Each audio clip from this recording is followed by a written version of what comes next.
Using perfume for the husband. This is mustahab and recommended, because it is part of treating him kindly, and it helps to increase love between the spouses, when each of them pays attention to what the other likes.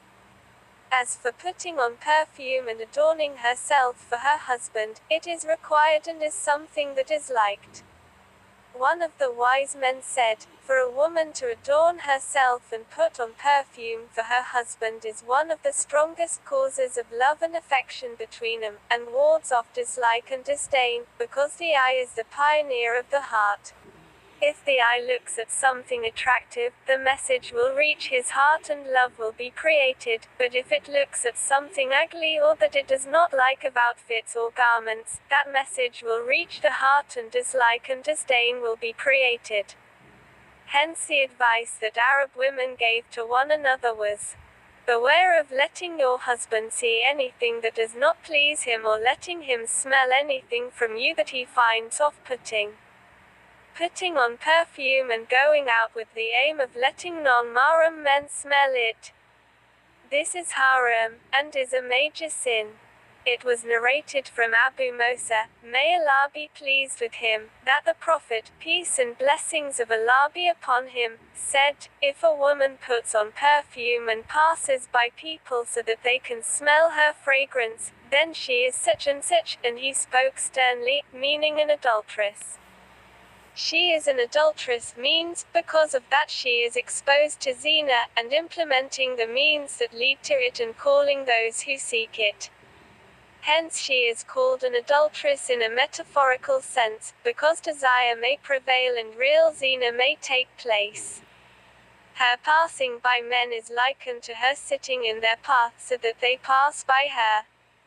If she puts on perfume and goes out, and thinks it most likely that she will pass by a group in which there will be men who will smell her perfume and fragrance, this is also haram, even if she does not intend to tempt men and that is not her aim, because this action is a fitna, temptation, in and of itself. There is also an indication in Sharia that it is haram and not allowed. Allah says, "And tell the believing women to lower the gaze from looking at forbidden things, and protect the private parts from illegal sexual acts, and not to show off their adornment except only that which is apparent, like both eyes for necessity to see the way, or outer palms of hands or one eye, or dress like veil, gloves, headcover, apron.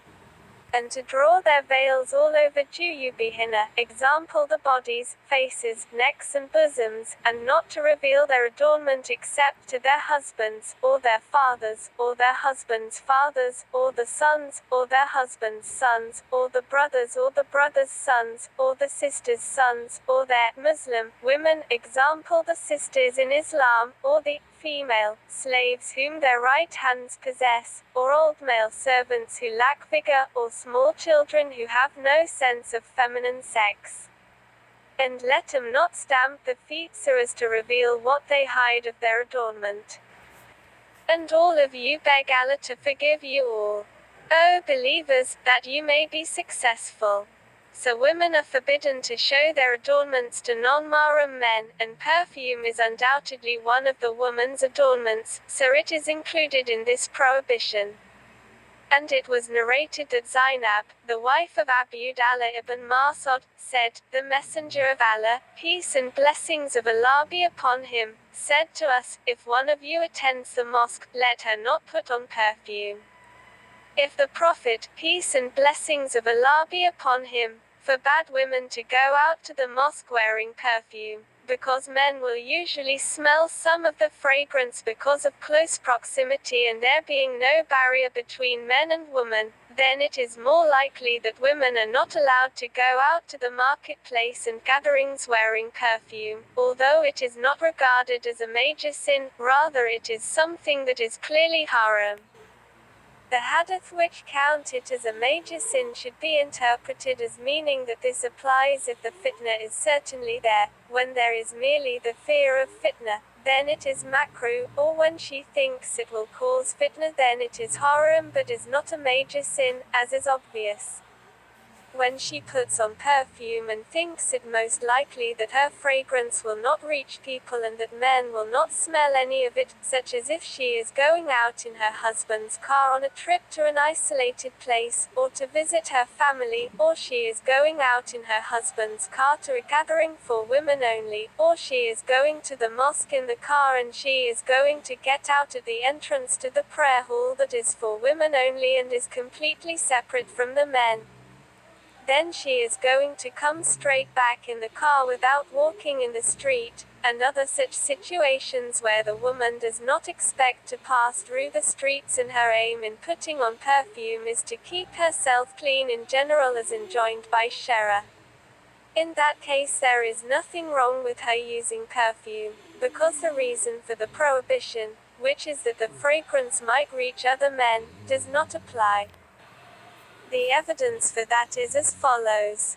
The apparent reason for the prohibition in the evidence quoted above does not apply in this case, so there is no fitna and there is no provocation of desire. In Sunnah there is an indication that the womenfolk of the Sahaba used to use perfume when they thought it most likely that it would not be smelt by men. It was narrated that Aisha, may Allah be pleased with her, said, "We used to go out with the Prophet, peace and blessings of Allah be upon him, to Mecca, and we would apply perfume to our foreheads when entering Haram. Then if one of us sweated it would run down her face, and the Prophet, peace and blessings of Allah be upon him, would see it but he would not rebuke her." This is to be understood in the light of the conditions that were known in earlier times, when the caravan of women was separate from that of men, or the woman would be in her howdah and did not mix with men or pass by the places where they were. It is permissible for her to apply perfume if she is going out to a place of women and is not going to pass by men in the street. But if the woman is going to ride in the car and her fragrance will only be apparent to those before whom she may show the fragrance, and she will exit the car and go straight to her workplace without there being any men around her, then there is nothing wrong with it, because there is nothing haram involved. When she is in her car it is as if she is in her house.